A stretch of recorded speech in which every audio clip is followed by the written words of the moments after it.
Now, let me say this clearly.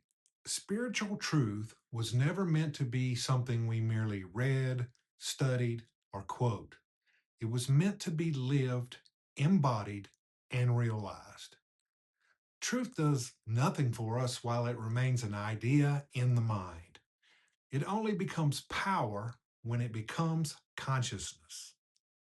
This is why scriptures across the world, the Bible, the Bhagavad Gita, the Taoist writings, the mystics of every tradition all point to the same revelation that the divine is not separate from you, it is individualized as you, not symbolically, not metaphorically, but actually. When Jesus said, I and the Father are one, he was not making a theological claim. He was revealing an identity, and that identity is not exclusive to him. It is the fundamental truth of every individual being. The Father, the source, the infinite, the creative principle is not somewhere else. It is the essence of your own being. And all that the Father is, I am. Not as ego, not as personality, but as being itself. This understanding is the foundation of healing. It is the foundation of supply. It is the foundation of freedom. Now, this does not mean we create a duality as though there are two beings inside us. There is not a God out there and a me in here. There is one being appearing as two aspects: the Father as the inner invisible source, the Son as the visible sense of appearance. Not two persons, one life. And because this truth must be embodied, not merely believed, we return to it again and again throughout the day. Not for long periods of effort, not to get something, but simply to recognize. Several times a day, maybe 3 minutes, maybe five, we go within and inwardly acknowledge I and the Father are one. The source of all is my own being. I am a willing instrument of grace. Nothing to ask for, nothing to fix, just recognition. And in that recognition, grace begins to flow. This is how we become a fitting instrument, not through striving, but through quiet communion. Now, when this becomes natural to us, something shifts. We stop asking questions rooted in fear and limitation. Instead of asking, can I afford this, or is this possible, or how will this work out? We turn inward and ask, Father, is this for us right now? And that inner recognition carries its own answer. Sometimes it's a clear impulse to move forward. Sometimes it is a gentle restraint. But either way, it's not guesswork. It is guidance. Because provision does not come from the outer world. It flows from the inner source. This is not blind faith. This is conscious alignment. Now, understand this: the Christ within you does not need your help. It does not need your personal effort, your reasoning, or your emotional strain.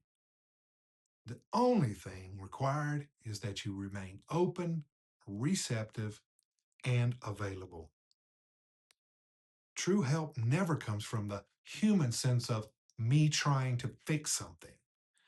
It comes through the activity of the Christ realized within. And this realization ends dependency. Spiritual teaching was never meant to create followers. It was meant to awaken self-sufficiency, not self-reliance in the human sense, but reliance upon the direct relationship between you and the infinite. When this is realized, you stop needing external validation. You stop needing someone else to heal you.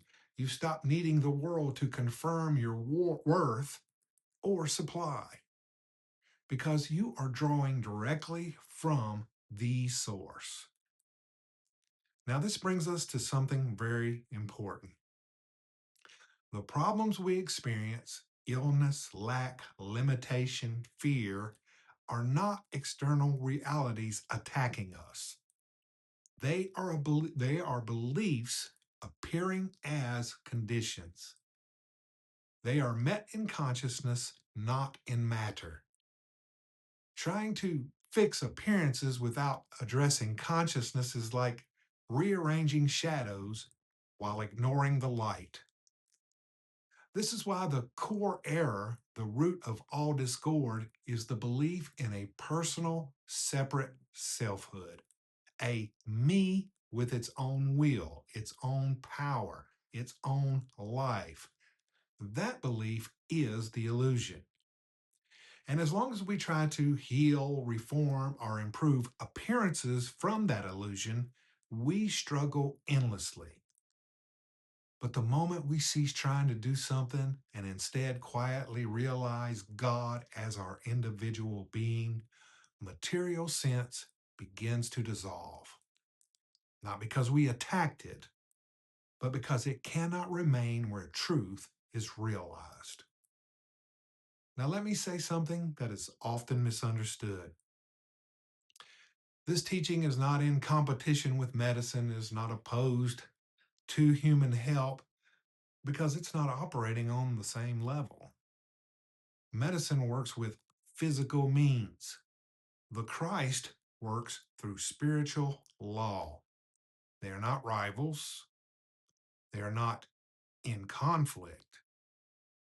One addresses form, the other addresses consciousness. And when someone comes to you in grief, no words you say will truly comfort them. Advice fails. Explanations fall flat. But when you allow the grace of God to flow through you without effort, without speech, comfort happens. Not from you, through you. The same is true of healing. When someone asks for help, you not do something to them. You do not send power. You do not fix a condition.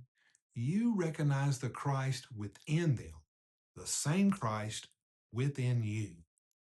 And grace flows, effortless, wordless, complete. This is the realized Christ, and it is the secret of harmonious living for individuals, communities, and the world. Not striving, not reforming appearances, not human willpower, but living from within, resting in the recognition and allowing grace to live your life. That is the higher way.